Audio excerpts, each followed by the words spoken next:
Hi everyone, this is Lady T with your Gemini check-in for 29 September 2022. I apologize, but I've been under the weather and just really this week just started getting back into doing readings. So before we get started, I want to say thank you for supporting me in any kind of way. I just hope that the messages on the channel help you. These are some really interesting energies to navigate through, as well as, just life in general. So let's go ahead and get started. So, Gemini, your center energy is the King of Wands. Now, the King of Wands is, passionate, they're creative. Um, and they're strong and they're courageous because you have the lion here, so they're standing in their power kind of thing. You have the Hierophant crowning you, so this is authority, this is perhaps some form of commitment towards something, some hierarchy, standing in your beliefs also is another message that's coming through. But what is undermining you is the Four of Pentacles. So you're holding on to something very strongly, and I'm not sure what that is. Typically, it could be money, but not necessarily. Maybe you're holding on to something that makes you feel stable, feel safe, kind of thing. Because Pentacles is all about stability, as well as the Hierophant too, with regard to commitment. So really, wanting to feel stable at this time is another message that's coming through, because what led up to this is the Ten of Wands. So you've gone through a very, long journey. Been a very long journey, very burdensome kind of journey, heavy.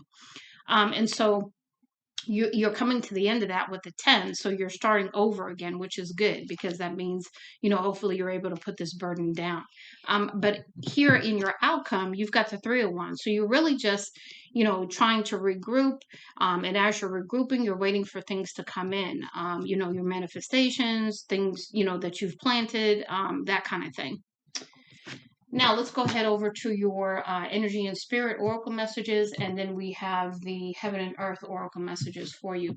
So for the energy and spirit messages, we have ascended masters, devoted spirits with specific intentions.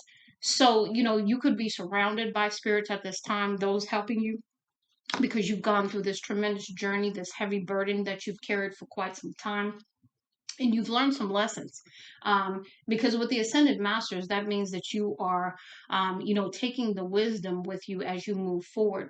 um, but it could also mean that your spirit guides, and your spiritual team are around you, supporting you at this time, and they are there for specific reasons, specific purposes, to aid you on this journey.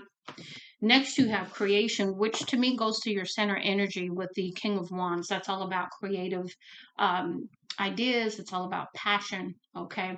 And it says soul expression, something new. So, and maybe perhaps in this journey, you've learned more about yourself. And so now you are stepping into your authenticity against the Hierophant there, standing in your power, standing in your truth, standing in your beliefs as you know them to be, as you want them to be, is also coming through. And as you are stepping into this new time, this new cycle, this new, right? Because you have the Ten of Wands, which means you're starting over. Now here, for the next one, we have relaxation, peaceful pursuits, happy times. This goes again here to the sitting there waiting for your ships to come in that you had with the 3 of Wands. So corresponds. So this is really about relaxing. This is about rejuvenating. This is about having some fun and happy times, after this very long journey. Now, for your first heaven and earth oracle message, you have the sacred spiral, cycles, unfolding patterns. So this to me goes back to this 10 of Wands, okay, that you just are coming out of. The sacred spiral is a never-ending and ever-expanding coil of cycles, patterns, initiations, trials, deaths, and rebirths. This card can be a sign that you are reaching the end, which would speak to the 10 of Wands, of a cycle. Though before you can and unfurl towards the higher spheres, you will go through spiritual testing. This test will come in the form of past patterns. So maybe something that you've encountered in the past is going to come up again to see if you truly learned the lesson. That's what I'm getting there. The test will come in the form of past patterns. You will be re-met by similar situations as you did the same time last year or maybe the year before or way back into childhood. These patterns happen so we can measure our growth as souls. When met with the same challenges, will you react as you have in the past from fear, or will you have the courage to look at what is before you and react from self awareness and grace? How you meet the challenges at hand will let you know if you are indeed expanding toward your heavenly being or regressing back into your old ways.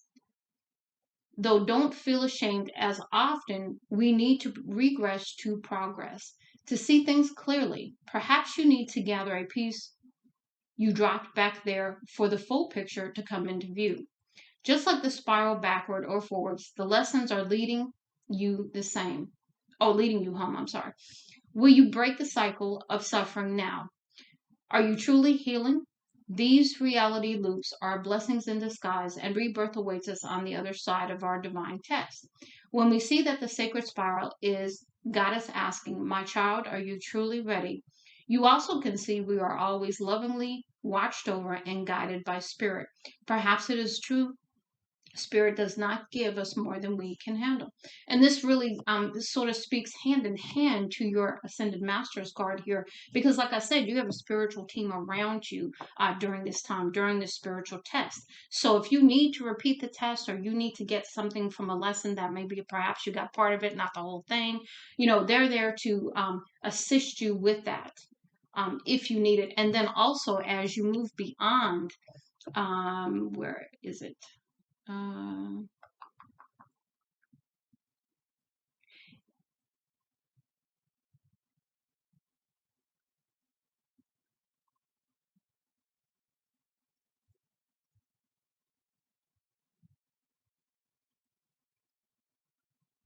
Yeah, so it says here, you also can see we are always lovingly watched over and guided by spirit. So your spiritual team is there to assist you in this test and beyond.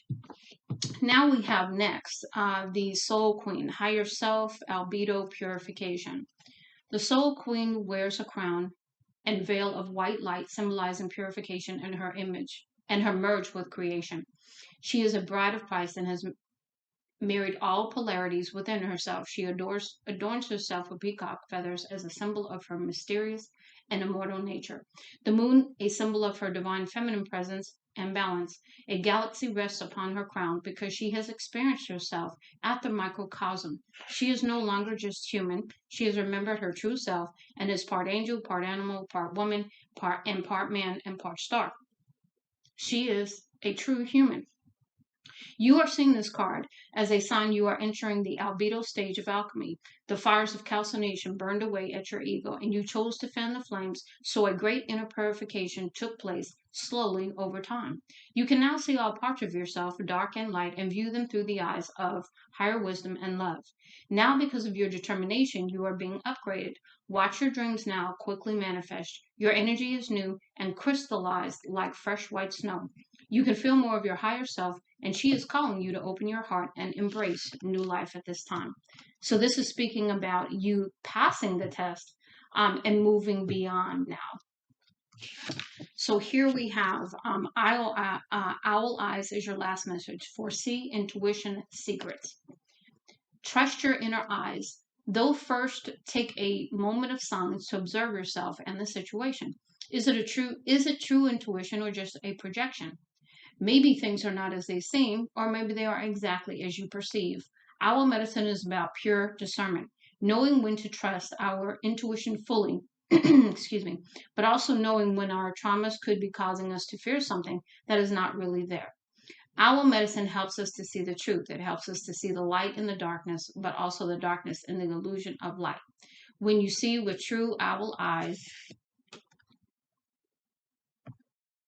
When you see with the true owl eyes, you can avoid harmful situations with your keen foresight and wisdom. With owl as a totem, you will have no guilt biting the head off a snake as soon as you spot one. The snake people may get upset because you saw their bad intentions at first glance and attack you for it. Though with owl as a guide, you devour their poison and it only makes you more powerful. Like an owl, silently observe the situation, and when you are sure your inner eyes are clear, and then don't hesitate to take your chosen path of flight. Do you need to stay silent in the situation and keep your presence unknown? Or do you need to sweep down and bite the head right off? Invoke your inner owl, and you will know the truth and the best way to handle it. Owl says, trust your pure emotional intelligence, and that which has been hidden from you will soon be revealed. Okay, Gemini, so you are again coming to the end of a very long, difficult journey that's been a very heavy burden, but now you're on the other side of that, understanding that you will go through a test to make sure that either you've learned a lesson or maybe you need to repeat some part of the lesson if you have missed anything. But based on your cards here, I don't believe you've missed anything because you're moving forward and you have other cards that reflect that perhaps. You have passed this test. With the owl eyes card, though, you do want to most certainly, really pay attention to the energies coming around you, and also really discern their true intention, and when you need to invoke your owl totem. So I do hope this helps you, Gemini. Much love and light. Lady T.